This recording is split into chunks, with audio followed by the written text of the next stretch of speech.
लग्नानंतर बोलणे बंद केल्याच्या रागातून एका विवाहित महिलेचा गेल्या वर्षभरापासून छळ करणाऱ्या आणि तिच्या पतीला मारहाण करणाऱ्या मिथिलेश वरकडे नावाच्या आरोपीला कळमना पोलिसांनी तत्काळ अटक केली आहे। पीडित महिलेने पोलीस ठाण्यात धाव घेऊन दिलेल्या तक्रारीनंतर पोलिसांनी वेगाने कारवाई केली। मिळालेल्या माहितीनुसार आरोपी मिथिलेश वरकडे आणि संबंधित महिलेचे पूर्वी संबंध होते, मात्र महिलेचे लग्न झाल्यानंतर तिने आरोपीसोबतचे सर्व संपर्क तोडले व बोलणे बंद केले होते। याचाच राग मनात धरून आरोपी मागील 1 वर्षापासून तिला सतत मानसिक व शारीरिक त्रास देत होता।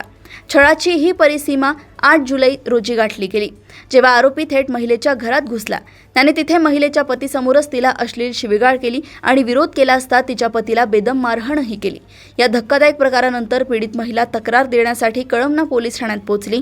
परिस्थितीचे गांभीर्य ओळखून पोलिसांनी तत्काळ भारतीय न्याय संहितेच्या संबंधित कलमांनुसार गुन्हा दाखल केला आणि तातडीने शोध मोहीम राबवून आरोपी मिथिलेश वरकडे याला ताब्यात घेत अटक केली। पोलीस या प्रकरणाचा पुढील तपास करत आहेत। महिला सायंकाळी पोलीस स्टेशनला रिपोर्ट देण्यात आली की तिला एक मुलगा आरोपी नामे मिथिलेश वरकडे हा तिला नेहमी त्रास देतो। त्या आरोपीसोबत तिचे पूर्वी संबंध होते, परंतु त्यानंतर तिचे लग्न झाले आणि तिने त्या आरोपीसोबत बोलणे बंद केले होते, परंतु तरीसुद्धा मागील 1 वर्षापासून तिला तो आरोपी त्रास देत होता।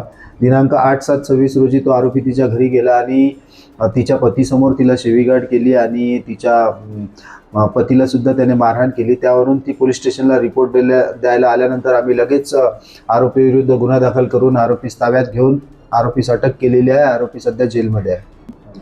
महिलांना माझे आव्हान आहे की महिलांनी अशा प्रकारचे जर त्यांना कोणी त्रास देत असेल तर त्यांनी तात्काळ पोलीस स्टेशनला येऊन त्याबाबत रिपोर्ट द्यायला पाहिजे, कारण या महिलेला सुद्धा या घटनेत 1 वर्षापासून हा आरोपी सतत त्रास देत होता, परंतु ती महिला सामाजिक बदनामीच्या दृष्टीने पोलीस स्टेशनला येत नव्हती आणि त्या दिवशी तिला मारपीट झाल्याने ती पोलीस स्टेशनला आली। आम्ही तात्काळ गुन्हा दाखल केला आणि आरोपीला जेलमध्ये पाठवले आहे।